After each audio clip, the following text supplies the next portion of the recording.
अगर उस रात कसाब जिंदा नहीं पकड़ा जाता, ये बात साबित करना बहुत मुश्किल हो जाता हमारी एजेंसियों को। ये सभी पाकिस्तान से आए थे, वहां से ट्रेन होकर आए हुए आईएसआई के आतंकी थे, क्योंकि सबने हाथ में ये बांध रखा था। आराम से कहा जा सकता था ये तो हिंदू आतंकवादी थे। कसाब जिंदा कैसे पकड़ा गया? अगर एक पुलिस वाले ने दूसरे पुलिस वाले को गाली नहीं दी होती ना, वो पकड़ा ना जाता। इन लोगों ने एक स्कोडा कार को विधान भवन के पास से जबरदस्ती कैप्चर किया। ड्राइविंग सीट पर इस्माइल नाम का आतंकी बैठा और उसके बगल में अजमल कसाब बैठा। अब ये दोनों मरीन ड्राइव से गिरगांव चौपाटी की तरफ आने लगे। गिरगांव चौपाटी पर डीबी मार्ग पुलिस थाने की टीम ने बैरिकेड्स लगा दिए। तब तक में उनको ये सामने से स्कोडा कार आती हुई दिखाई दी। ये जो इंस्पेक्टर थे, इनके पास इनकी सर्विस रिवॉल्वर थी और बाकी के पास में सिर्फ डंडे थे। और इस्माइल ने इस बीच में एक फायर कर दिया इन पुलिस वालों की तरफ अपने AK-47 से। जब इसने फायर किया तो भास्कर कदम नाम के जो इंस्पेक्टर थे, उन्होंने उसकी तरफ एक गोली मारी। उस वक्त इतना गुस्से में थे लोग। दूसरी तरफ तुकाराम ओमले जो थे, उन्होंने बाइक पर आए और उन्होंने कसाब को ऐसे जकड़ लिया। कसाब ने क्या किया कि उसने छुपा कर रखी हुई थी नीचे जो है, उससे फायर कर दिया तो तुकाराम ओमले की पूरी बॉडी छलनी हो गई और वो गिर पड़े। हेमंत बावडनकर ने गोली मारी इस्माइल को और फिर उन्होंने रिवॉल्वर घुमा दी कसाब को गोली मारने के लिए और ट्रिगर दबाने ही जा रहे थे। तब तक में पता नहीं संजय गोयलकर को क्या सूझा, घायल हालत में भी उन्होंने बावधनकर को चिल्लाया मराठी में, ए बावध्या त्याला मारू नकोस, तो त्याला जिवंत पकडूया, तो एव्हिडन्स आहे, मारू नकोस त्याला।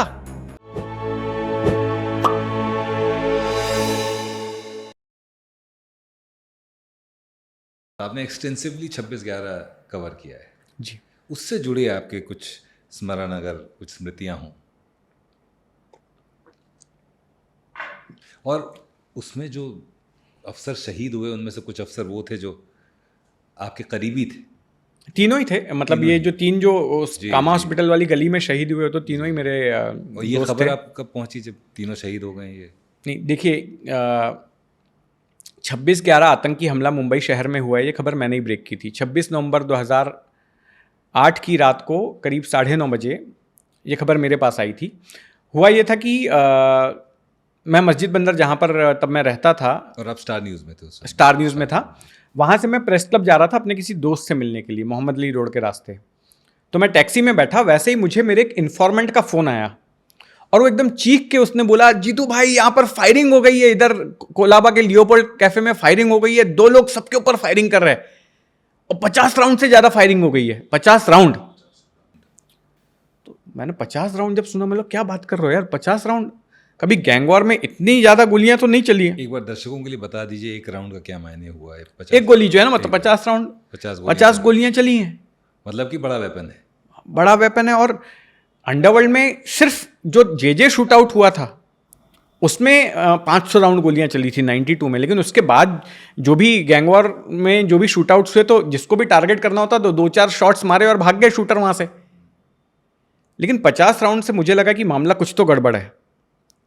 तो मैंने टैक्सी वाले को कहा कि सीधे लियोपोल्ड कैफे चलो, मतलब रास्ते में वीटी पड़ता था प्रेस क्लब, मैंने बोला वहाँ के बदले लियोपोल्ड कैफे चलो।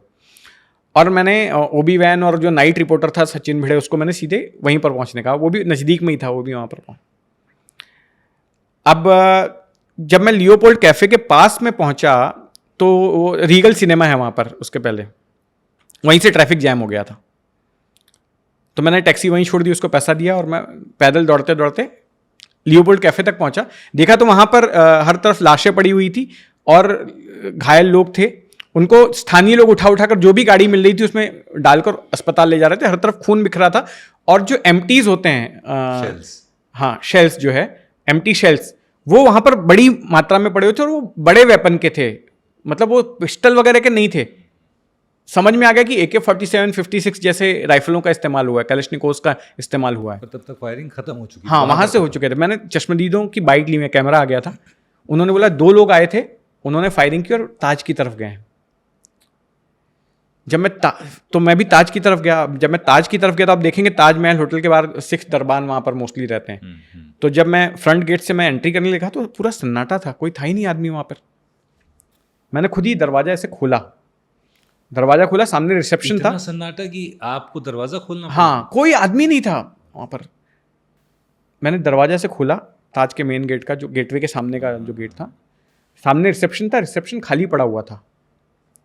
फिर मेरी नज़र ऐसे बाएं गई, बाईं तरफ कॉरिडोर है जो जहाँ दुकानें ओल्ड ताज का, हैं, दुकानें, हाँ हाँ, बिल्कुल, हाँ। जहाँ पे मसाला दुकानें, क्राफ्ट showrooms रेस्टोरेंट्स कहेंगे, है। हाँ। हाँ, तो रिसेप्शन से मिलने जैसे बाएं गई तो देखा लाइन में डेड बॉडीज पड़ी हुई हैं। आगे की तरफ 2-3, मुझे अभी भी याद है, सफ़ेद यूनिफॉर्म था उनके कर्मचारियों को, 2-3 उनके कर्मचारियों की डेड बॉडी आगे की तरफ पड़ी हुई थी, पूरे लाल रंग से लथपथ, और पीछे की तरफ कुछ फॉरेनर्स की डेड बॉडी पड़ी थी। उस पूरे कॉरिडोर में दोनों तरफ डेड बॉडीज थी।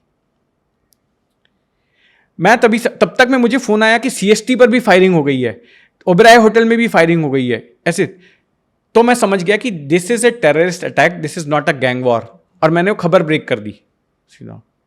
तो this is how I broke that story कि ये 26/11 का आतंकी हमला मुंबई शहर में हुआ है।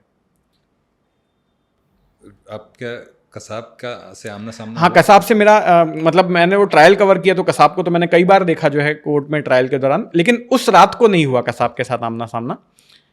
जब कसाब पकड़ा गया और कसाब को जब कोर्ट में प्रोड्यूस किया गया, उसके खिलाफ जब ट्रायल चला, तो उस दौरान कसाब को जो है मैंने देखा जो है। जब वो पकड़ा गया वो खबर आई थी आपके पास? वो खबर मेरे कॉलीग उमेश कुमावत ने ब्रेक की थी, वो पहुंच गया था जिस वक्त, जैसे ही वो पकड़ा गया ना, तो उमेश कुमावत भी कवरेज पे था, उसके पास खबर आई, और उमेश वहां पर गिरगांव चौपाटी जहां पर एनकाउंटर हुआ था वहां पर पहुंच गया। उससे जुड़ी एक कहानी है, कसाब जिंदा कैसे पकड़ा गया। एक गाली, अगर एक पुलिस वाले ने दूसरे पुलिस वाले को गाली नहीं दी होती ना, तो वो पकड़ा ना जाता। हुआ ये कि इन लोगों ने एक स्कोडा कार को विधान भवन के पास से उठाया, हाँ, जबरदस्ती कैप्चर किया।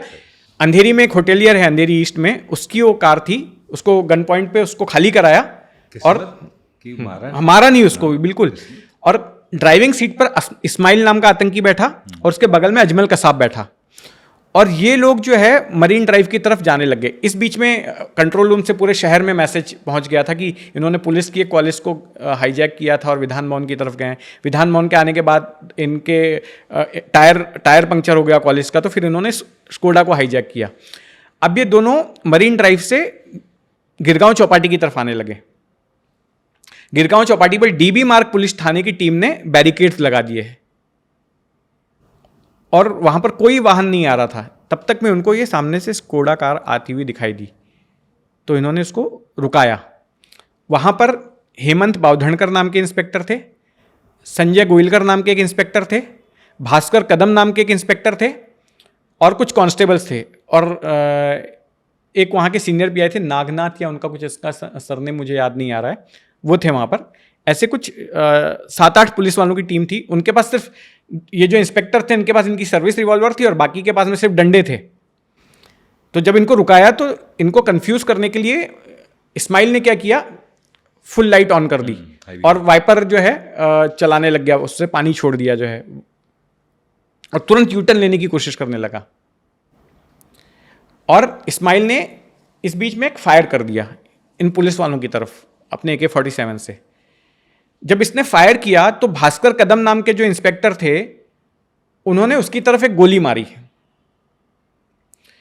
वो गोली मारने के बाद तुरंत हेमंत बावधनकर नाम के एक दूसरे इंस्पेक्टर जो वहां पर मौजूद थे, उन्होंने पीछे की तरफ से, पीछे वाली जो खिड़की थी वहां से निशाना लगा, और यहां से इस्माइल को गोली मारी। 3 गोलियां मारी, यहां से मारी, उसकी आंख के पास से निकली। उस वक्त इतना गुस्से में थे लोग।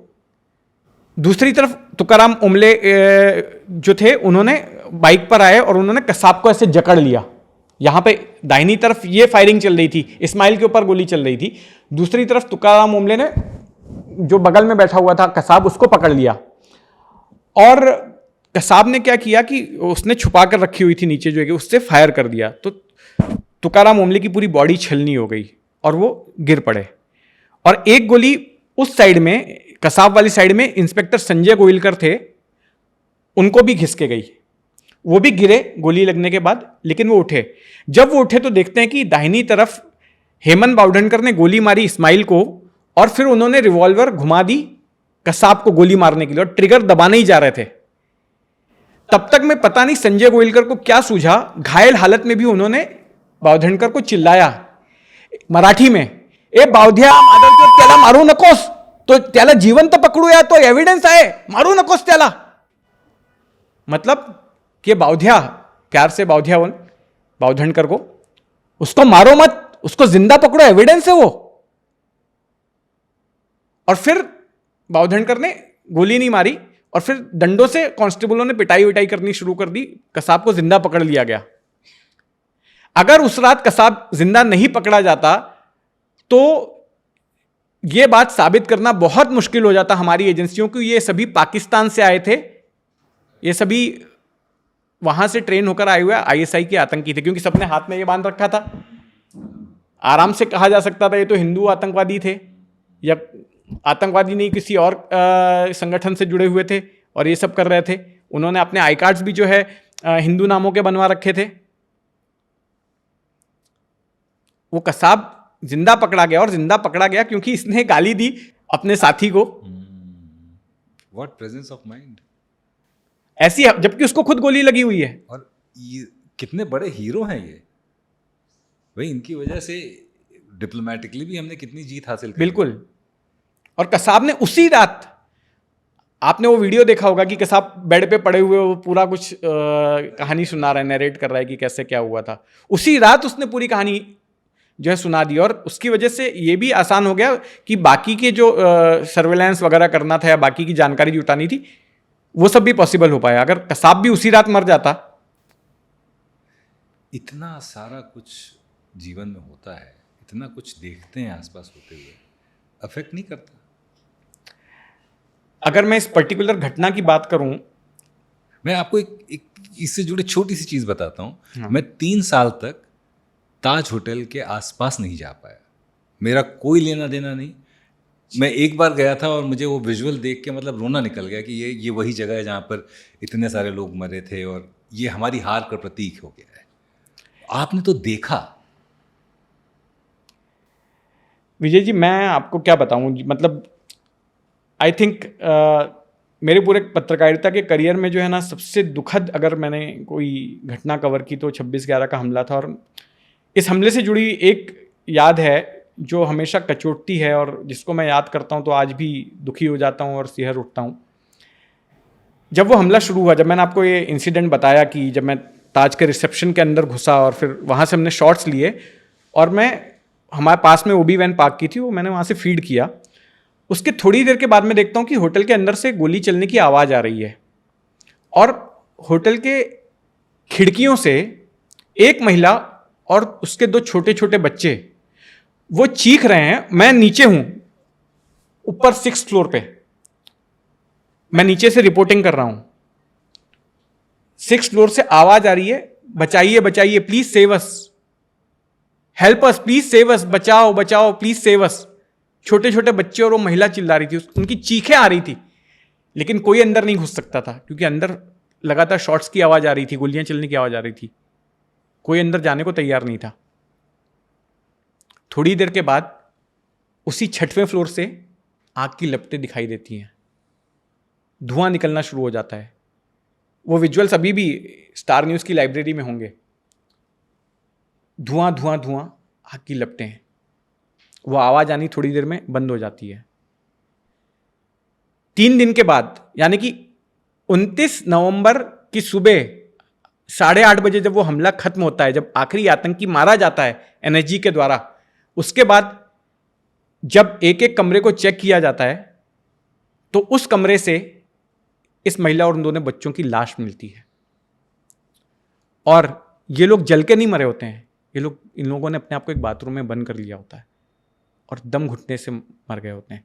और पता है ये लोग कौन होते हैं? उस होटल के जनरल मैनेजर करमबीर कांग की पत्नी और 2 बच्चे होते हैं। करमबीर कांग बाहर बाकी सारे रेस्क्यू ऑपरेशंस में और बाकी चीज़ों में लगे होते हैं।